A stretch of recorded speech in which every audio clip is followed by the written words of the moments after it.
Video is fully organic. Sorry for the accent. Alright, so on July 9th, Ubisoft released a remake of Assassin's Creed 4. It's called Black Flag Resist. And you know what? This Assassin's Creed isn't an RPG at all. It actually looks pretty good. Nice graphics, a revoked combat system, kind of improved stealth and parkour, and most fans genuinely like it. But unfortunately, this won't save Ubisoft. Their stupid decisions over the years brought them right back to their last good game. Stocks are crashing, studios are closing, and players are getting laid off left and right, and they're just like, wait, look, we still have Canvey? Okay, let's go back 13 years, 2013.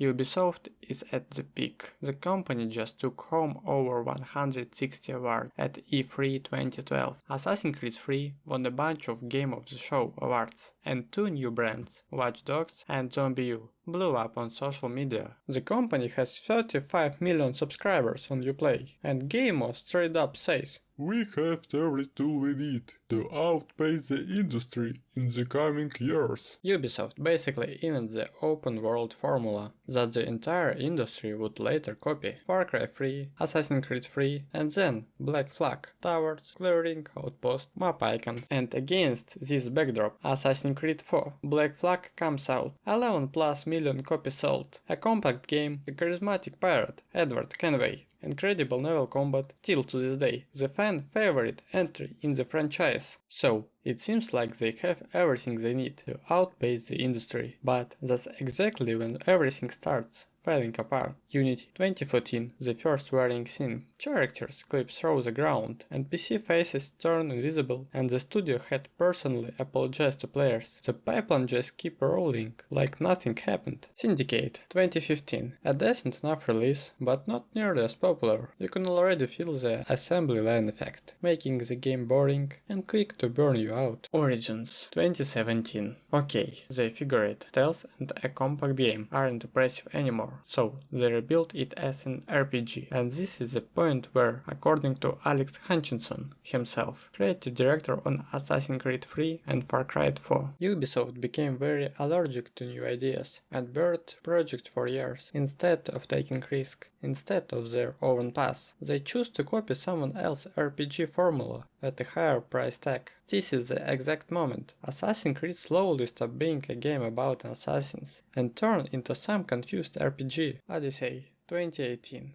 some kind of fantasy RPG where you literally forced to grind for hours just to move the story forward. And the story itself is just as assembly line and boring and importantly very long. Valhalla 2020. Even after all the complaints, they don't cut the grind from the Odyssey at all, they just blow the game even further. And this is where the criticism spells out the real problem. A story that doesn't grab you. And PC Gamer review goes even further. You're playing an assassin, but you don't feel like one at all. No stealth, no risk of getting caught, just moving down crowds of people with zero plan. And despite all the criticism, Valhalla still becomes the second most profitable game in the company history. The market reward then for the preload, which is exactly why they kept rolling in the same direction, simply because everyone ate it up. Mirage 2023. But here they decide to slow down, throw it over, and said, let's go back and try making a game without the RPG stuff. And they did, but it turned out pretty bland. And as they love to do, buggy. When I was playing through it, I hit a bug that straight up froze my story progress, and there was nothing left to do. Shadows 2025. Looks like they tried to make a good game again, but the lesson from Mirage didn't stick for long.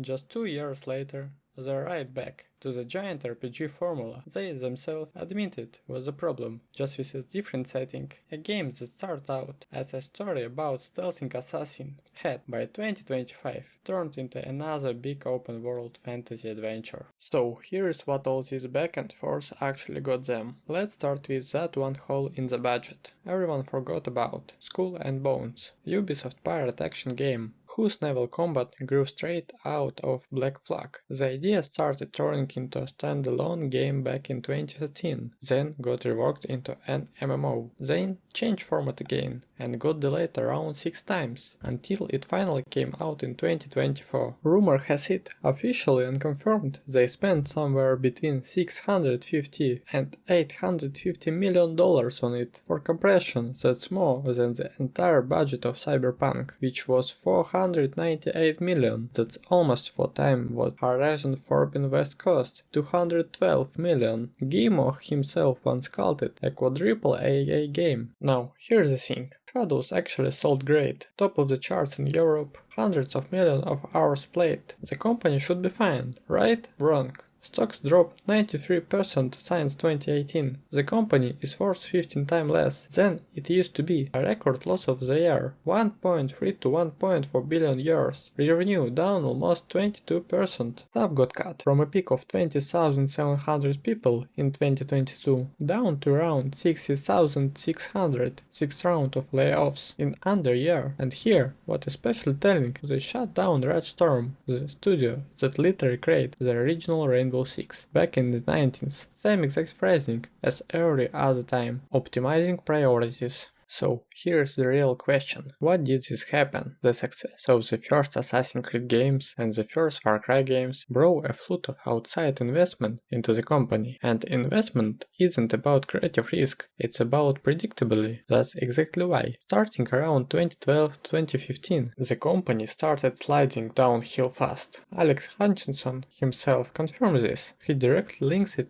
to the private acquired bomb that drained senior developers out of the company. The talent drain he talked about. If you look at Ubisoft purely as a business, they did everything right. They found a product that sells, refined it, and start scaling it up. Any company or indie team would dream of being in this position. Except for one problem, we don't want to buy the same game every 2 years, just because now it takes place in Japan or Greece or on some deserted island. If you ate your favorite pizza every single day, even if you really love it, you would still get sick of it eventually. The real problem is that players change faster than business models do. The industry moved in a different direction. Turns out people care more about 2 genuinely memorable quests than 100 identical ones, and you don't need to draw a map the size of France if it's not actually fun to walk around in. Ubisoft used to set the trend, now they are usually just chasing them. And here is the final accumulation of it all. A French company that spent decades being proud of its independent and family ownership was forced to sell 26% control of its own biggest hit to the Chinese giant Tencent for 1.16 billion euros just to stay afloat. So against this whole backdrop, Black Flag Resins comes out July 9th. Player reaction incredible, 2 million copies in the first 24 hours, an all-time concurrent player record for the entire franchise on Steam. Critics loved it. Seems like finally a solid decision. But this is Ubisoft, so even here, something went wrong. First, technical, cutscene locked at 30 FPS, a bug the company itself admitted to, characters clipping through the texture, enemies coming back to life after dying. Second, and this one worse, money, a single player game packed with almost $85 worth of day one microtransaction, outfits, ship skin, and separately a $5 treasure map pack that just reveals the location on the map that were free in the original 2013 game. People are rightful pissed. What's the point of paying for the deluxe edition at $69.99 if you still don't get access to that $85 of content? The Steam rating dropped to 62% positive in the first few hours. And you know what? Ubisoft respond to us to all this criticism. The exact same copy-paste reply under every negative review. Nothing in the store and required to finish the game. Technically, true. In practice, just a dodge. Meanwhile, the company admit it made over $35 million on Steam alone in the first week, so all the criticism didn't stop them at all, because the money kept rolling in the either way. And now, the worst part of all. The Ubisoft Barcelona team made the underwater levels, the part that both critics and players unanimously call the best thing about the game. The day after release, a developer from the studio posted that their entire team was getting laid off. 51 people, and here's a direct comment under her post from a coworker. Thanks, Ubisoft Barcelona made all the underwater levels, and that the same team is getting fired right now, because Ubisoft think that what we deserve. The layoff decision was made back in June, before anyone even know this game was going to be a hit. Even when things actually went well from them, they still managed to mess it up. Now, what's going on with Assassin's Creed itself? Technically, it's live, Shadows sold great, Black Flag Resins is breaking records, but the franchise now sits inside Vantage Studios, where 26% of the voting power belong to Tencent, and it's hard to not remember that Ubisoft already censored Rainbow Six Siege for the Chinese market, removing blood and skull icons. What's the guarantee that whole pipeline doesn't just shift toward what's safe to sell instead of what makes a good game? And what next for Ubisoft itself? Credit agency are already rating its bankruptcy risk as CCC, the level where without immediately change the company might not survive. Analytics are cutting their stock price targets. An activist invest fund is publicly demanding the entire leadership team be replaced. Here's the irony of this whole story. Skull and Bones grew out of an idea from Black Flag and nearly sank the company. 13 years later, Black Flag itself got dug back up to save the company. The circle closed twice, and both items because of the same game. Only time will tell what's left of Ubisoft and of Assassin's Creed by the time that circle closes a third time.